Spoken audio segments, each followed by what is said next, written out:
Hey guys, just a quick video to clear up some things from one of the homework problems, especially the one pertaining to copper.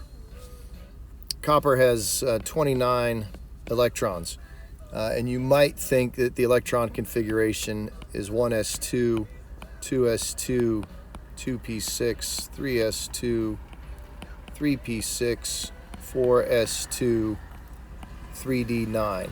And that's correct based on all the rules that we've done. In reality, it's a little different. Not all the atoms like to obey our rules.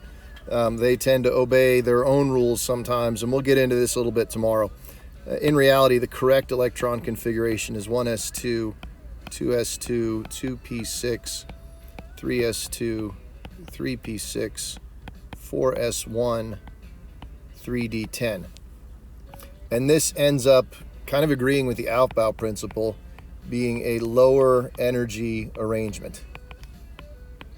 Right? Aufbau principle says that electrons enter orbitals of lowest energy first, and this is just one of those exceptions that we'll talk about more tomorrow.